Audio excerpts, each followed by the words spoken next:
Hello dear students, मैं दीपक कुशवाहा अपने YouTube channel अ maths world में आप सभी का स्वागत करते हैं। बच्चों, आज हम आपके लिए समतल चैप्टर का पार्ट 4 लेकर के आए हुए हैं, जो कि आपके एग्ज़ाम के व्यू से काफ़ी इम्पोर्टेंट है। बच्चों, आज हम इस पार्ट में और भी कई सारी महत्वपूर्ण हेडिंग्स की चर्चा करेंगे, कई सारे महत्वपूर्ण बिंदुओं की चर्चा करेंगे, जिनसे हर बार परीक्षा में प्रश्न पूछे ही जाते हैं। तो ये वीडियो आपके लिए बहुत ही इम्पोर्टेंट होने वाला है, तो आप बिल्कुल ही वीडियो के लास्ट तक बने रहेंगे, वीडियो को बिना स्किप किए हुए देखेंगे। बच्चों, अगर आप इस चैनल पर अभी नए हैं और अगर आपने अभी तक चैनल को सब्सक्राइब नहीं किया है तो जल्दी ही चैनल को सब्सक्राइब करके बेल आइकन प्रेस कर लें, ताकि हम जब भी कोई नया वीडियो अपलोड करें तो उसका नोटिफिकेशन आपको तुरंत प्राप्त हो। बच्चों, इस चैप्टर में हमने पार्ट 3 तक के वीडियो आपको दिए हुए हैं, जिनमें हमने कई सारे महत्वपूर्ण बिंदुओं पर चर्चा की हुई है।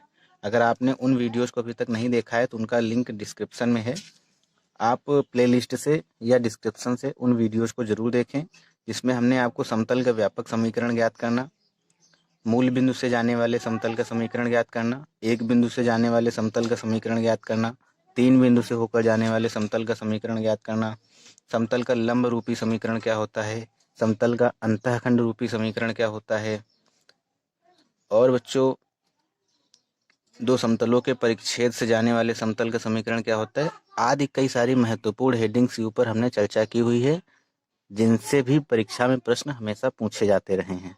तो आप उन वीडियोस को भी स्किप नहीं करेंगे। इस वीडियो को देखने के बाद में आप उन वीडियो को भी जरूर देखें, या उन वीडियोस को देखने के बाद में इस वीडियो को देखें। अगर आप उन वीडियोस को पहले देखते हैं तो ये वाला वीडियो आपको पूरी तरह से और बहुत आसानी से समझ में आएगा। तो आइए बच्चों, शुरू करते हैं। आज का जो सबसे पहली महत्वपूर्ण हेडिंग है, उसका नाम है दो समतलों के बीच का कोण ज्ञात करना। हमें कोई दो समतल दिए रहेंगे या दो समतल की इक्वेशंस दी रही होंगी, हमें उनसे पूछा जाएगा कि इनके बीच का एंगल्स क्या होगा। तो बच्चों, इस बीच के कोण को ज्ञात करने में दो कंडीशंस बनती हैं कि जो समतल की समीकरण है लंब रूप में दी गई है या समतल की समीकरण व्यापक रूप में दी गई है। दो कंडीशंस होती हैं। तो हम अभी पहली हेडिंग लेके चल रहे हैं कि यदि समतल का समीकरण जो है वो लंब रूप में दिया हो। लंब रूप क्या होता है बच्चों? लंब रूप जो होता है वो LX plus MY plus NZ बराबर में P, ये जो है समतल का लंब रूप का समीकरण होता है। इसके बारे में हमने आपको पार्ट 2 में बहुत ही विस्तार से बताया हुआ है। तभी हम कह रहे हैं कि आप इन वीडियो को देखने से पहले उन सभी वीडियो को जरूर देखें। तो समतल का जो लंब रूप का समीकरण है, अगर इस रूप में हमें समतल की समीकरण दी हुई है, तब उनके बीच का एंगल क्या होगा। मान लो बच्चों, कोई दो प्लेन हैं। एक प्लेन ये है M, कुछ इस तरीके से रखे हुए हैं।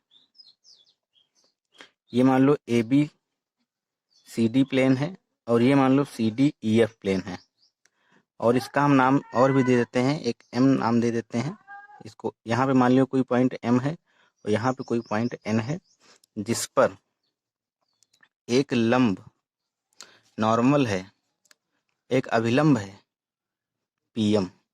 ये लंबवत है बच्चों बिल्कुल, लेकिन समतल का झुकाव कुछ इस तरीके से है कि ये आपको टेढ़ा नजर आ रहा है। और एक यहाँ से समतल पर एक लंब अभिलंब है, ये PN, ये भी कुछ इस तरीके से झुका हुआ है कि ये समतल का जो अभिलंब है वो एक पॉइंट P पर मिलता है। तो यहाँ पर जो एंगल बन रहा है, इस एंगल के बारे में हमें बताना है कि जब लंब रूप में ये प्लेन्स हमें दिए हुए हैं इक्वेशंस, तब इनके बीच का जो एंगल बन रहा है अभिलंब से, ये क्या होगा। तो बिल्कुल ध्यान से बच्चों बने रहेंगे, क्योंकि दो समतल की इक्वेशंस हमको दी रही होंगी, तो इसलिए हम मान लेते हैं, माना लंब रूप की दो समतल की समीकरणें निम्न हैं। क्या है बच्चों लंब रूप की समीकरण? पहली मान ली हमने L1x plus M1y plus N1z बराबर में P1 है।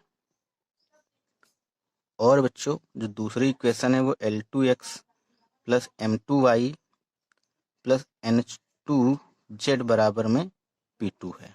ये दो इक्वेशंस हैं लंब रूप में।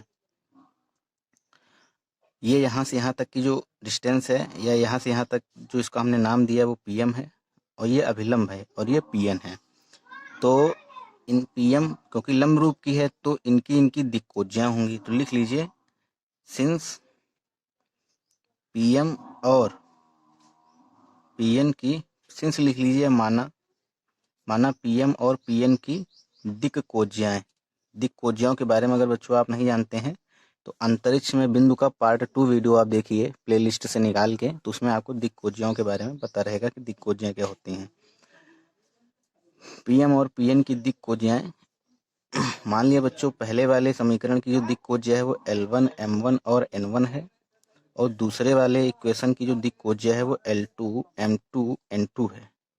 ये L1 L1 N1 क्या है, दिक्कोज्याएं हैं। L2 M2 N2 क्या है, दिक्कोज्याएं हैं। ये पहले वाले इक्वेशन की दिक्कोज्या है और ये बच्चों दूसरे वाले इक्वेशन की दिक्कोज्या है।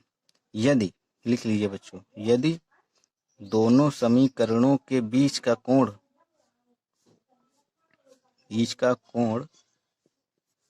थीटा हो तो, इसमें बच्चों सिंपल सा एक फार्मूला है वो आपको याद रखना है। इस फार्मूले के बारे में हालांकि आप पहले पढ़ चुके हैं पहले वाले अंतरिक्ष में बिंदु चैप्टर में, तो वही सेम फार्मूला हमें यहाँ पर लिखना रहेगा। क्या होता है, कॉस थीटा इक्वल में जो इनकी दिक्कोज्यां होती हैं दोनों समीकरणों की, उनका x के गुणांक से मल्टीप्लाई प्लस y के गुणांक का y से मल्टीप्लाई प्लस लगा के z के गुणांक से मल्टीप्लाई कर देते हैं और आपस में सभी को जोड़ देते हैं। दोनों समीकरणें जो लिखी होंगी बच्चों, जो हमें दी हुई होंगी, उसमें x का गुणांक पहली वाली इक्वेशन से और x का गुणांक दूसरी वाली इक्वेशन का आपस में मल्टीप्लाई कराइए। इसी तरीके से y के गुणांक का आपस में मल्टीप्लाई कराइए, z के गुणांक का आपस में मल्टीप्लाई कराइए और दोनों को और आपस में तीनों को ऐड करके रख दीजिए और वो किसके बराबर होगा, कॉस थीटा के बराबर। तो यहाँ से सॉल्व करके बच्चों हम किसकी वैल्यू निकाल लेंगे, कॉस थीटा की। अब यहाँ से भी दो कंडीशंस बनेंगी, जब ये जो समतल की इक्वेशंस अगर लंबवत होंगी और दूसरी कंडीशन बनेगी ये समतल की इक्वेशन समांतर होंगी। दो कंडीशन है। मान लो पहली आपकी कंडीशन बनी यहाँ पे कि यदि समतल परस्पर लंबवत हो, समतल लंबवत मतलब परपेंडिकुलर हो, तो क्या होगा बच्चों, जब परपेंडिकुलर होंगे प्लेन्स, परपेंडिकुलर की कंडीशन मतलब परपेंडिकुलर यानी कि थीटा की वैल्यू कितनी, 90, तो cos 90 मतलब 0, यानी कि क्या हमें प्रूफ करना है, L1 L2 plus M1 M2 plus N1 N2 equal में हमें क्या प्रूफ करना रहेगा, 0 प्रूफ करना रहेगा। मान लो आपको दो प्लेन्स की इक्वेशन दी गई हैं कुछ इस तरीके से, आपसे कहा जाए कि प्रूफ करिए कि ये जो समतल की इक्वेशंस हैं ये लंबवत हैं, परपेंडिकुलर हैं एक दूसरे के, तो बस इनके आपस में गुणांकों का मल्टीप्लाई कराइए x y z के और ऐड करके 0 प्रूफ कर दीजिए, सिद्ध हो जाएगा कि ये परपेंडिकुलर हैं। इसी तरीके से बच्चों अगर ये आपसे प्रूफ करने के लिए कहा जाए कि ये जो प्लेन्स की इक्वेशन है ये आपस में समांतर हैं, पैरेलल हैं, तो पैरेलल के लिए क्या होगा, लिख लीजिए, यदि समतल परस्पर समांतर हों, तब हमने आपको बताया था पिछले वाले उसमें सेम कंडीशन लिखनी रहेगी, L1/L2 बराबर में M1/M2 बराबर में N1/N2। आशा करते हैं बच्चों यहाँ तक आपको आसानी से समझ में आया होगा। कुछ भी रटने की ज़रूरत नहीं है, बिल्कुल समझने की ज़रूरत है। दो प्लेन की इक्वेशन है, लंब रूप में दी गई हैं, हमें उनके बीच का एंगल फाइंड करना है। आपस में दिक्कोज्याओं का मल्टीप्लाई कराइए, जोड़ के रख दीजिए कॉस थीटा के बराबर, थीटा की वैल्यू निकाल लीजिए, एंगल आ गया। प्रूफ करना हो कि लंबवत है, दिक्कोज्याओं का आपस में मल्टीप्लाई कराइए, मल्टीप्लाई कराने के बाद जोड़ दीजिए, 0 बराबर प्रूफ कर दीजिए। आपको अगर समानांतर पैरेलल प्रूफ करना हो तो बस जो आपके दिक्कोज्याएं हैं उनका अनुपात निकालिए, आपस में सब बराबर आना चाहिए। L1/L2 M1/N2 बराबर किसके होना चाहिए, N1/N2। इनके सबके ऊपर अभी हम एक एक बेस्ड क्वेश्चन आपको कराएंगे तो आपको आसानी से समझ में आएगा। ठीक बच्चों, तो ये समतलों के बीच का कोण ज्ञात करने का पहली कंडीशन थी कि यदि समतल का समीकरण लंब रूप में हो। बिल्कुल नोट कर लीजिए बच्चों इसको कॉपी में अच्छे से, और ये बहुत ही महत्वपूर्ण हेडिंग है, इसके ऊपर बेस्ड कई सारे क्वेश्चन आपसे पूछे जाते हैं, या तो स्क्रीनशॉट लीजिए या बच्चों नोट कर लीजिए। बच्चों नेक्स्ट कंडीशन है इसकी कि यदि समतल के जो समीकरण है, जो प्लेन की इक्वेशंस हैं, वो आपको जनरल फॉर्म में दी गई हो, व्यापक रूप में दी गई हो, तो बच्चों आप बताइए हमें कि जो प्लेन होता है उसकी जनरल फॉर्म क्या होती है। जो प्लेन की जनरल फॉर्म होती है वो यही होती है ax plus b y plus c z plus में डी बराबर में 0। यही तो क्या होती है बच्चों, ये आपकी जनरल फॉर्म होती है, व्यापक फॉर्म होती है। लिख लीजिए general form of the plane. हालांकि आप पढ़ चुके हैं, अगर आपने वीडियो नहीं देखा है तभी आपको ये समझ में नहीं आएगा, पहले की वीडियो अगर नहीं देखे। और अगर आप बिल्कुल क्रमबद्ध तरीके से हमारे साथ साथ चल रहे हैं, प्रतिदिन का प्रतिदिन के हिसाब से पढ़ रहे हैं, तो ये जो बच्चों है आपको पता होगा कि व्यापक फॉर्म क्या होती है। ठीक है, तो मान लो हमें प्लेन की इक्वेशन 2 दी है और किस रूप में दी गई है, व्यापक रूप में दी गई है। तो लिख लीजिए माना समतल की समीकरणें, समतल की व्यापक रूप में समीकरणें, व्यापक रूप में समीकरणें निम्न है। क्या हो जाएगा बच्चों, a1x प्लस में b1y प्लस में c1z, ये बच्चों यहाँ d1 नहीं d रखिए केवल, और प्लस में d बराबर में 0, d1 बराबर में 0। ये पहली इक्वेशन हो गई प्लेन की जनरल फॉर्म में। और दूसरी equation a2x plus b2y plus c2z plus में d2 बराबर में 0। यहाँ पर बच्चों ABC के बारे में हमने आपको बताया था कि ये ABC क्या होती हैं, ये आपकी दिक् अनुपात होते हैं, DRs होते हैं। इसके बारे में हमने आपसे चर्चा की हुई है अंतरिक्ष में बिंदु चैप्टर पर। और हालांकि इस वाले चैप्टर में हमने पार्ट 2 में इसके बारे में, पार्ट 1 में भी डिटेल से बताया हुआ है। तो लिख लो बच्चों यहाँ पर, यदि इन समीकरणों के बीच का कोण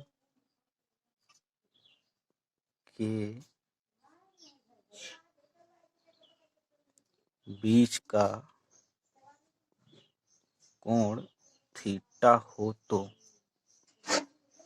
तो बच्चों फार्मूला होता है। हालांकि इस फार्मूले से आप बिल्कुल भी अनजान नहीं हैं, ये आप अंतरिक्ष में बिंदु में पढ़ चुके हैं इस फार्मूले को। हम यहाँ पर प्रूफ इसका नहीं कराएंगे, आप प्रूफ वहाँ से देख लीजिएगा। a1 a2 b1 b2 plus c1 c2 upon में पहले के अंदर हो जाता है बच्चों a1 square plus b1 square plus c1 square, और मल्टीप्लाई में दूसरे रूट के अंदर a2 square plus b2 square plus c2 square. ये आपका फार्मूला होता है दो समतलों के बीच के कोण को ज्ञात करने का, जब हमें समतल की इक्वेशंस व्यापक रूप में दी हुई हो। ठीक है बच्चों, यहाँ पर लिख लीजिए या समझ लीजिए, जहाँ a1 a2 a3 पहले समतल के इक्वेशन के दिक् अनुपात हैं, तथा a2 b2 और c2 दूसरे समतल के इक्वेशंस के दिक् अनुपात हैं। यहाँ पर पहले वाले समतल के दिक् अनुपात का रूट निकालेंगे आपस में, a1 square plus b1 square plus c1 square, कुछ इस तरीके से रूट निकालेंगे। और इसी तरीके से दूसरे समतल की इक्वेशन के जो दिक् अनुपात हैं उनका आपस में स्क्वायर करके ऐड करके रूट निकाल के रखेंगे। हालांकि इसके बारे में आपको पता होना चाहिए, हम पहले चैप्टर में आपको पढ़ा चुके हैं। बच्चों जब भी आप वीडियो देखें, कॉपी और पेन लेके साथ में बैठें, तभी आपको ये पूरी तरह से समझ में आएगा और दिमाग में सारे कॉन्सेप्ट आपके क्लियर हो जाएंगे। ठीक है, बिल्कुल साथ में बने रहिए और वीडियो देखते हुए ही सब तैयार कर लीजिए। बाद में आपको कुछ भी पढ़ने रटने की ज़रूरत नहीं, बस आधा घंटा आप हमें प्रतिदिन के हिसाब से दीजिए, मैथ आपकी बिल्कुल एग्ज़ाम तक आते आते बिल्कुल अच्छी हो जाएगी। हम बिल्कुल बेसिक से लेके चलते हैं कि एक कमज़ोर स्टूडेंट भी आसानी से सारे चीज़ों को अच्छे से समझ सके। तो बच्चों अगर वीडियो पसंद आ रहा है तो तुरंत लाइक करें और अपना प्यारा सा एक कमेंट जो है ज़रूर वीडियो के लास्ट में दिया करें। और अगर आपको कोई भी समस्या होती है तो आप बिल्कुल कमेंट में बेझिझक कह सकते हैं कि सर इस तरीके से नहीं, इस तरीके से होता है, या इस तरीके से बताना चाहिए, या ये है वो, मतलब अपने सुझाव आप बिल्कुल दीजिए। आपके सुझाव सादर आमंत्रित हैं। खैर, तो बच्चों ये फार्मूला हो गया कोण निकालने का। अब इसमें भी दो कंडीशंस होती हैं कि ये जो समतल की इक्वेशंस हैं अगर ये परपेंडिकुलर हों, दूसरी कंडीशन ये होती है कि अगर ये पैरेलल हों। तो परपेंडिकुलर और पैरेलल के लिए क्या क्या होता है, लिख लीजिए केस 1। यदि समतल परस्पर लंबवत हों, यदि बच्चों परस्पर लंबवत होंगे तो कॉस थीटा बराबर क्या होगा, cos 90। cos 90 मतलब 0 0 यहाँ पे पुट करेंगे तो ये डिपार्टमेंट उधर जाएगा, मल्टीप्लाई हो जाएगा 0 से तो 0 हो जाएगा। तो क्या निकल के आएगा, परपेंडिकुलर में a1 a2 प्लस में b1 b2 प्लस में c1 c2 बराबर में कितना बच्चों, 0। और इसी तरीके से केस 2 क्या बनेगा, यदि समतल परस्पर समांतर यानी कि पैरेलल हों, तब बच्चों क्या होता है, बस कुछ नहीं, पुराने वाला वही a1 बटे a2 दिक अनुपात ले लेते हैं इसमें, a1 बटा a2 बराबर में b1 बटा b2 बराबर में c1 बटा c2। इनके जो दिक अनुपात है उनका अनुपात जो हो वो आपस में बराबर आना चाहिए। तो आशा करते हैं बच्चों यहाँ तक आपको कोई भी असुविधा नहीं होगी, सारा कुछ समझ में आया होगा। दो ही कंडीशंस होती हैं, जब व्यापक रूप में समीकरणें दी हुई हों और या तो लंब रूप में दी गई हों और उनके बीच का हमें एंगल पूछा जाए। कुछ इस तरीके से फार्मूलाज होते हैं ये, इन फार्मूलों में रख के आप वैल्यू को फाइंड कर सकते हैं। नोट कर लीजिए बच्चों, वीडियो को रोक के देखा करिए। आधे घंटे का जो वीडियो है इसको आप आराम से 1 घंटे तक पढ़िए, कॉपी में नोट करते हुए चलिए। बच्चों आप एक बात समझ लीजिए, हम आपको एक बात बता दें कि वो जो पहले वाला फार्मूला निकल के आया था कि समतल के जब समीकरण हमें लंब रूप में दिए हों तो निकल के आया है cos थीटा बराबर L1 L2 plus M1 M2 plus N1 N2। और अभी जब ये हमें दिया गया व्यापक रूप में तब फार्मूला हमारा ये निकल के आया है। तो हम आपको बता दें बच्चों कि इन और उन दोनों फार्मूलों में किसी भी तरीके का कोई डिफरेंस नहीं होता है, बस थोड़ा सा समझने का फेर होता है कि डायरेक्टली हम इस फार्मूले को रख सकते हैं और बाकी अगर वो वाला दिया गया तो उसमें भी करना हमको यही रहेगा। हमें जो इक्वेशंस दी रहेंगे, अब आप कहोगे सर इक्वेशन हमें जो समतल की दी गई हैं हम पहचानेंगे कैसे कि लंब रूप की हैं कि मतलब नॉर्मल रूप की हैं या जनरल रूप की हैं, तो कैसे जनरल फॉर्म पहचानेंगे कि वो है। तो आप बस मान के यही चलिए, जब तक आपसे कहा ना जाए कि ये लंब है या लंब रूप में है या लंबवत हैं, तब तक आप मान के चलिए कि वो हमें जनरल फॉर्म में ही इक्वेशंस दी गई हैं और हम डायरेक्टली बस इस फार्मूले का यूज करेंगे। और अगर उसमें बोला जाता है तो आप directly N1 L2 L1 L2 M2 वगैरह की जो वैल्यू आप निकालेंगे तो वो निकलेंगी यहीं से ही, A1 A2 A3 से ही निकलती, क्योंकि एल का फार्मूला होता है दिक अनुपात और दिक कोजिया में जो संबंध का फार्मूला होता है वो यही होता है कि एल बराबर में a अपान रूट के अंदर a square plus B square plus C square. तो ये वहीं से वैल्यू आई है निकल के, L1 के स्थान पे A1 रखा गया बटे a रूट के अंदर A1 square plus B1 square. इसी तरीके से एलसीएम वगैरह लेंगे जब सॉल्व, पहला आप वीडियो देखेंगे अंतरिक्ष बिंदु का तब आपको समझ में आएगा कि इसमें ये जो फार्मूला बना है वो उसी फार्मूले से बन के आया हुआ है, इस वाले फार्मूले से। तो जब तक आपसे कहा ना जाए इक्वेशन में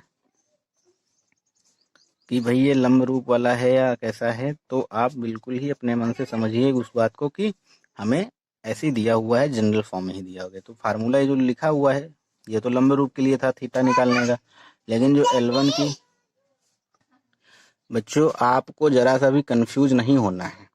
अभी हम आपको क्वेश्चन कराएंगे तब आपको सारे कॉन्सेप्ट क्लियर हो जाएंगे।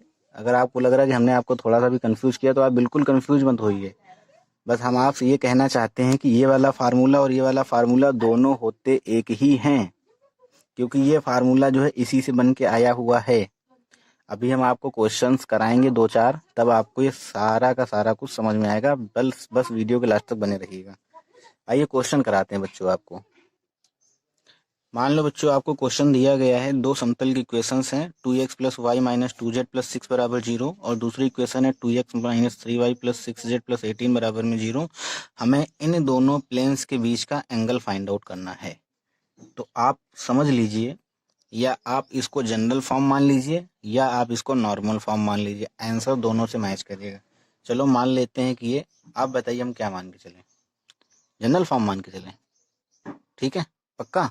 चलिए ठीक बच्चों, मान लीजिए कि जनरल फॉर्म में दिया गया, जैसे पहली इक्वेशन है 2x प्लस में y माइनस 2z प्लस में 6 इक्वल में 0, इक्वेशन नंबर फर्स्ट है।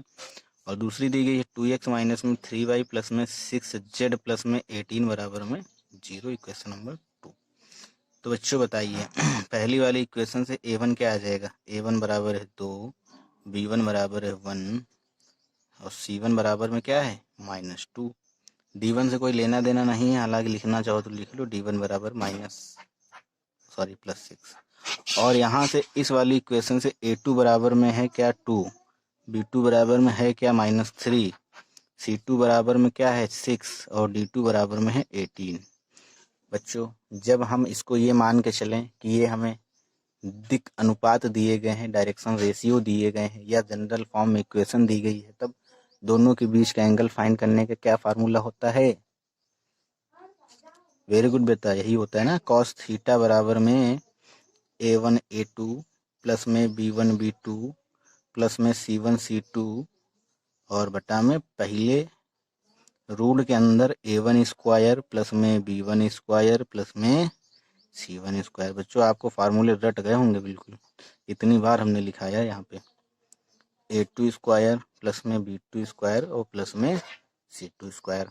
चलिए थोड़ा सा आगे और सॉल्व कर लेते, बस क्लास 5th स्टैंडर्ड का क्वेश्चन बन गया और आप तो हाई स्टैंडर्ड में हैं तो आसानी से देखते ही आंसर आपको बता देना है। नहीं बता पा रहे, चलिए कोई बात नहीं, 5th स्टैंडर्ड के हिसाब से सॉल्व कर लेते हैं। रखिए वैल्यू a1 की 2 है, a2 की वैल्यू रखिए 2 है, प्लस b1 की वैल्यू रखिए 1 है, b2 की वैल्यू रखिए -3 है, प्लस c1 की वैल्यू रखिए क्या है -2 है और c2 की वैल्यू रखिए, c2 की वैल्यू क्या है 6 है। अपॉन में पहले रूट के अंदर क्या आएगा बच्चों, 2 का स्क्वायर यानी कि 4, 1 का स्क्वायर 1, फिर -2 का स्क्वायर 4, फिर गुणा के अंदर दूसरे रूट के अंदर a2 स्क्वायर का मतलब 2 का स्क्वायर 4 प्लस b2 स्क्वायर का मतलब 3 का स्क्वायर 9, c2 स्क्वायर का मतलब 6 का स्क्वायर यानी कि 36। क्या हो जाएगा बच्चों, ऊपर हो जाएगा 4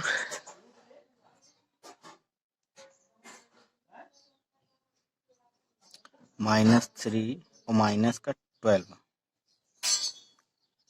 4 -3 -12 अपॉन में ये हो जाएगा 3 और ये हो जाएगा 49 यानी कि 7। तो बच्चों क्या हो जाएगा ये 1 माइनस का 11 ही तो बचेगा, 4 से 3 1 बचा और 1 -12 यानी कि -11 अपॉन में 21 और इधर क्या है बच्चों cos थीटा यानी कि थीटा बराबर क्या आ जाएगा cos इनवर्स -11 अपॉन में 21। यही आपका बच्चों छोटा सा आंसर है। आशा करते हैं यहाँ तक आपको समझ में आया होगा। ये तो खैर 2-2 नंबर में प्रश्न पूछे जाते हैं, इतना 5-5 नंबर में ये नहीं आते। इसी के बाद कुछ अगर बढ़ा दिया जाए 2-4 स्टेप तक तो वो 5 नंबर में आते हैं। कैसे आएंगे प्रश्न अभी हम आपको करा रहे हैं 5 नंबर के लिए जो इम्पोर्टेंट होंगे, लेकिन पहले आप बिल्कुल बेसिक से कॉन्सेप्ट समझ लीजिए कि क्वेश्चन हमें करना कैसे रहेगा। बच्चों बिल्कुल सेम पैटर्न पर एक क्वेश्चन है जो कि हम आप सभी को होमवर्क के लिए दे रहे हैं। सभी बच्चों की सॉल्व करके इसका आंसर हमें व्हाट्सएप पर भेजना है और जो कॉलेज के बाहर के स्टूडेंट हैं। हाँ तो बच्चों हम ये कह रहे थे कि हाँ ये आपको क्वेश्चन दिया हुआ है, समतलों इनके बीच का हमें कोण बताना है। बताना है कि हमें प्रूव करना है कि न्यून कोण है। न्यून कोण का मतलब तो आप जानते ही हैं क्या होता है। न्यून कोण का मतलब होता है 90 एंगल से कम होना चाहिए, 90 एंगल से कम होना चाहिए जो भी थीटा निकल के आए।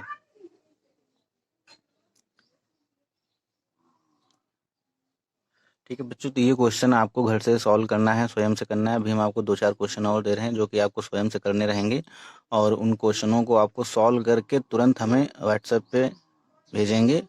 और जो बच्चे कॉलेज के बाहर के हैं और वीडियो देख रहे हैं और वो भी अगर भेजना चाहें तो वो बच्चे मेल ID dkguru212@gmail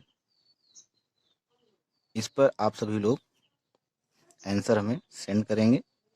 फिर हम एक बच्चों प्रतियोगिता रखेंगे, उसके बारे में हम आपको बाद में बताएंगे कैसे क्या हमें करना है। ठीक है बच्चों, तो आइए हम 1-2 क्वेश्चन और आपको होमवर्क के लिए देते हैं। इसके पहले हम आपको एक बात बताना चाहेंगे, हमारे एक बहुत अच्छे स्टूडेंट का हमारे पास कॉल आया था, वो कह रहे थे कि सर आपका जो चैनल है द मैथ्स वर्ल्ड, इस नाम से यूट्यूब पर एक और चैनल है, तो आप अगर चाहें तो चैनल का नाम थोड़ा सा चेंज कर दीजिए, क्योंकि एक ही नाम से दो चैनल हो तो थोड़ा सही नहीं लगता है, सही नहीं होगा आने वाले टाइम के लिए। तो सर आप चाहो तो अपने चैनल का नाम चेंज कर दो थोड़ा सा। तो हमने बच्चे से सजेशन लिया कि भाई बेटा आप बताइए कि हम क्या नाम रख लें। तो बच्चे ने कहा कि सर जो द मैथ्स वर्ल्ड है उसको आप कर लीजिए अ मैथ्स वर्ल्ड। तो बच्चों हमने अपने चैनल का जो नाम है वो चेंज कर लिया है। और अब आप कोई भी पॉलिटेक्निक का वीडियो देखना चाहते हैं, मतलब अपने क्लास का, तो बस आप लिखिए पॉलिटेक्निक मैथ और बगल में लिख लीजिए दीपक कुशवाहा या दीपक सर। तो हमारे वीडियो की प्लेलिस्ट आपको मिल जाएगी यूट्यूब पर। तो आप लोगों के सहयोग से हमें यूट्यूब पर बच्चों थोड़ी सी जगह मिली है कि सर्च करने से कम हमारा नाम और हमारे वीडियो जो है निकल के आने लगे हैं। तो बच्चों इसी तरीके से बस सहयोग करते रहिए और वीडियो को लाइक करते रहिए और ज़्यादा से ज़्यादा लोगों में शेयर करते रहिए। और चलिए ठीक है बच्चों, ये सब बातें तो होती रहती हैं, सब्सक्राइब और लाइक वाइक, इससे खैर हमें विशेष कोई लेना देना नहीं है। हालांकि लेना देना थोड़ा बहुत है लेकिन उतना नहीं है। मेन टारगेट है आपकी पढ़ाई कैसे हो, पहले वो बातें हम कर लेते हैं। जब आज का सारा मटेरियल कंप्लीट हो जाएगा फिर हम आपको बताएंगे कैसे क्या, या फिर इस पर चर्चा करेंगे। तो आइए बच्चों, एक दो महत्वपूर्ण प्रश्न हम आपको और देते हैं जो कि आपको करने रहेंगे। नेक्स्ट क्वेश्चन बच्चों दे रहे हैं आपको। क्वेश्चन है कि के किस मान के लिए समतल, मान लो समतल की आपको इक्वेशन दी गई है 4x प्लस में 6y माइनस में 2z बराबर में 8, और दूसरी की इक्वेशन दी गई है 2x, मान लो ये दिया गया 3y प्लस में kz इक्वल में 12, परस्पर पहला आपको दिया गया है कि लंबवत है और दूसरा क्या है, परस्पर समांतर है।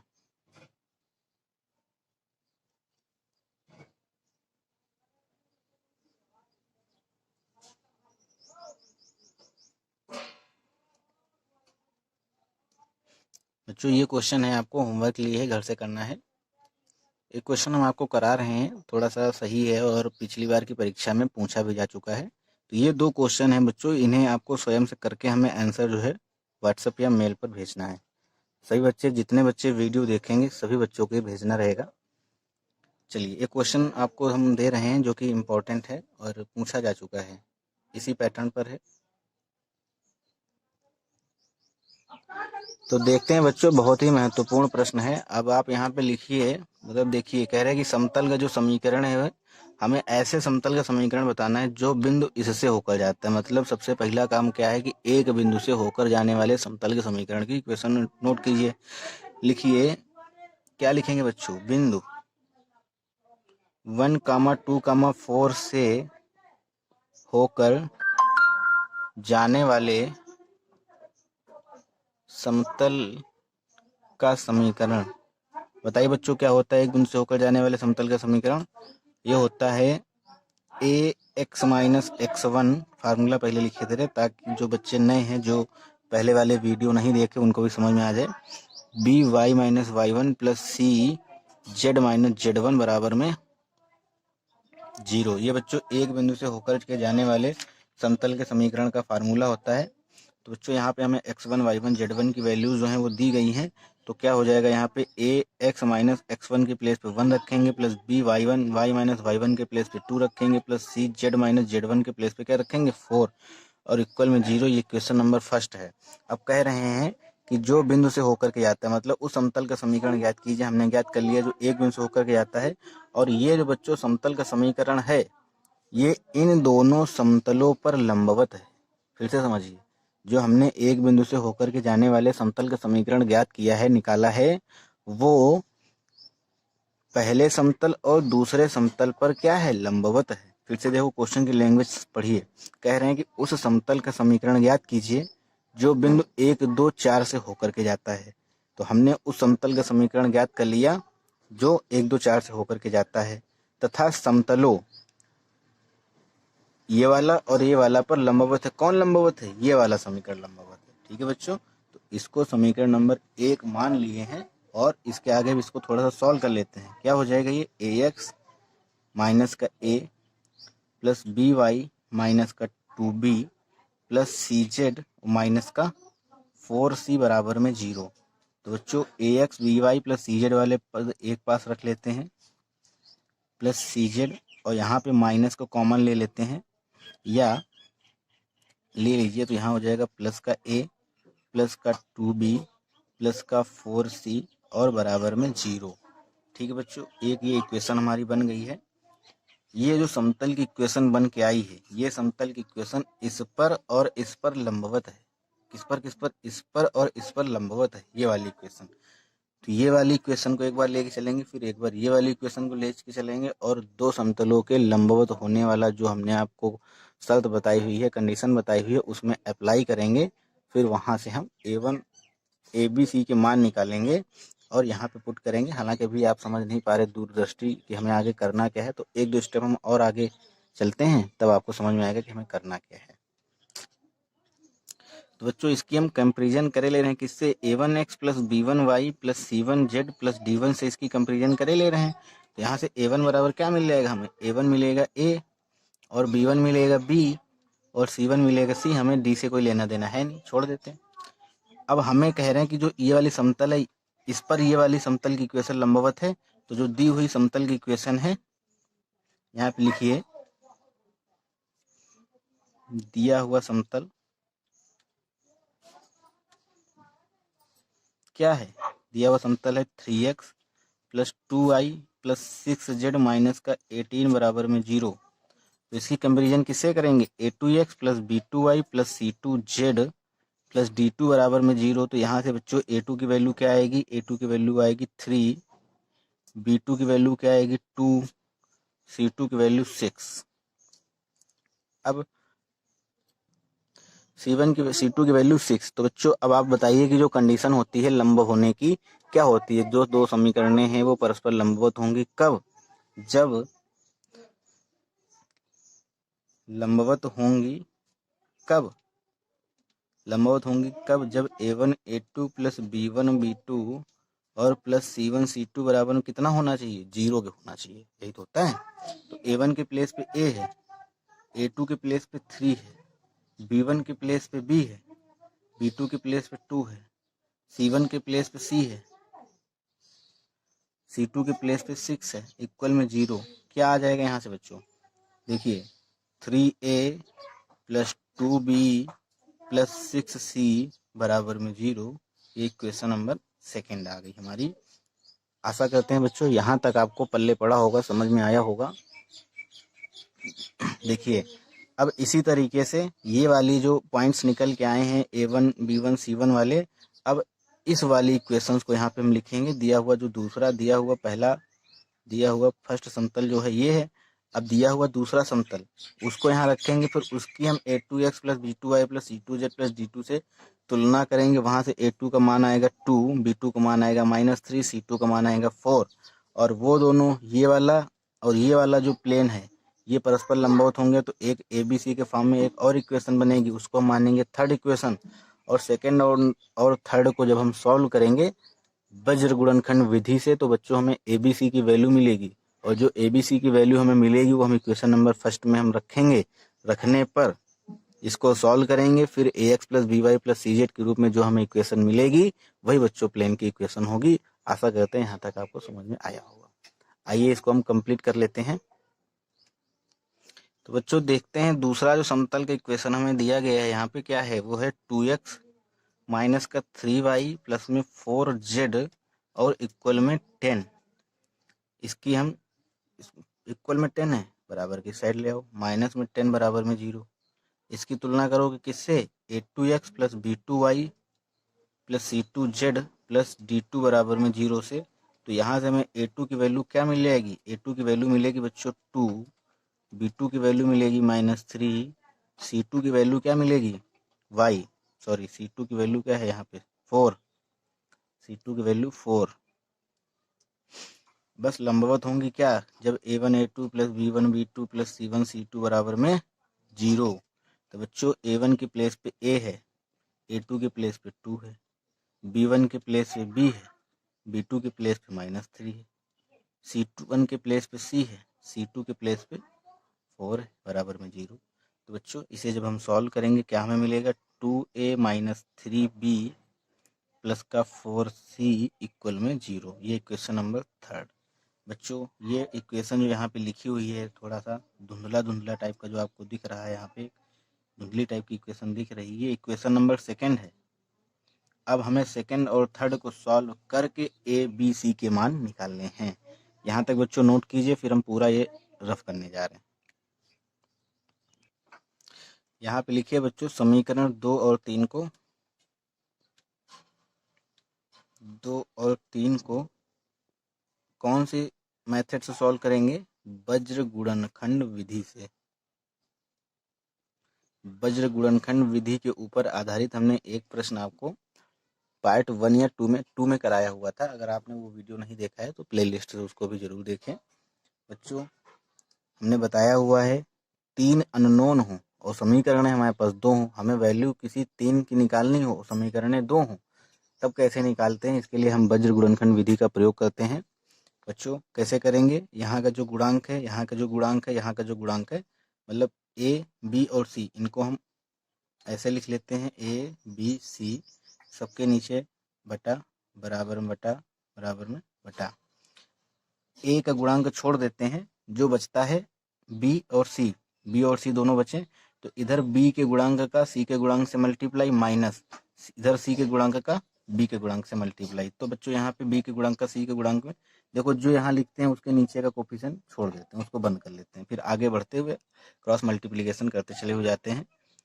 तो 4 का 2 में मल्टीप्लाई क्या हो जाएगा 8, और माइनस लगा के इसका इधर सी का बी से, तो माइनस माइनस हो जाएगा प्लस और 18 हो जाएगा। इसी तरीके से बच्चों अब बी के नीचे लिखना है, तो बी का डिपार्टमेंट छुपा लेंगे, आगे 4 का 3 में मल्टीप्लाई कराएंगे, तो इधर सी के गुणांक का ए के गुणांक के साथ मल्टीप्लाई तो 12 हो जाएगा, माइनस का फिर इसका इसके साथ मल्टीप्लाई सी के गुणांक का ए के गुणांक के साथ, तो माइनस का 12। अब सी के बाद में सी छुपा लिए, जो बचा उसका आपस में मल्टीप्लाई, तो -3 का 3 में करेंगे तो माइनस का 9 हो जाएगा और माइनस का 4 हो जाएगा, बी का जब ए के गुणांक से करेंगे। बच्चों वीडियो थोड़ा बड़ा हो रहा है इसलिए हम थोड़ा शॉर्टकट लेंगे, और इसको हमने मान लिया कि जो है के बराबर है। तो बच्चों यहाँ से ए अपॉन क्या आ जाएगा 26 आ जाएगा, बी अपॉन में क्या आ जाएगा 0 आ जाएगा, सी अपॉन में क्या आ जाएगा माइनस का 13 इक्वल टू के।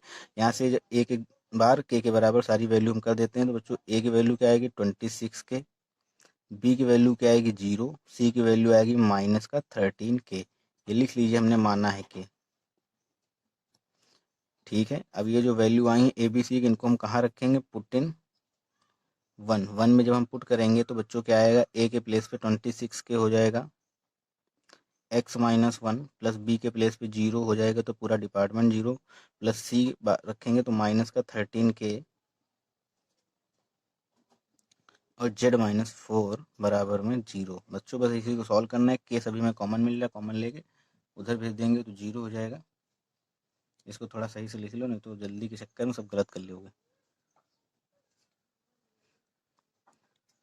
तो ये हो जाएगा माइनस का 13 के और z माइनस का 4 बराबर में 0। बस इसी को हमें थोड़ा सा मल्टीप्लाई करके लिखना है, 26 के का के कॉमन उधर भेज दो 0, तो क्या मिलेगा हमें यहाँ पर, ये मिलेगा बच्चों 26x माइनस का 26 माइनस का 13 z और माइनस माइनस प्लस 52 बराबर में 0। तो बच्चों यहाँ से क्या हमें मिलेगा, ये 52 और ये 26 हो जाएगा, प्लस को 26 यहाँ हो जाएगा 26x माइनस का 13z और प्लस का 26 बराबर में 0। इसको थोड़ा सा और 26 से जब हम कॉमन लेंगे तो हमें क्या मिलेगा, इसके आगे बच्चों यहाँ लिखे दे रहे हैं हम, तो 26 कॉमन लेंगे तो बचेगा 13 कॉमन मिल रहा है, तो यहाँ बचेगा 2x माइनस का z और प्लस का 2 बराबर में 0। यही बच्चों हमारे प्लेन की इक्वेशन है जो कि हमें लानी थी। आशा करते हैं सभी बच्चों को समझ में आया होगा। नोट कर लीजिए, स्क्रीनशॉट ले लीजिए, मन लगा के पढ़ाई करते रहिए बच्चों। परीक्षा का समय बिल्कुल ही नज़दीक आ चुका है। अब हम लास्ट वीडियो लेकर के आएंगे पार्ट 5 आपके लिए, उसमें बहुत सारे महत्वपूर्ण प्रश्न कराएंगे और एक दो जो हेडिंग छूट गई उनको भी हम कंप्लीट कराएंगे। आपने इतनी देर तक वीडियो देखा बच्चों, इसके लिए आपको बहुत बहुत धन्यवाद।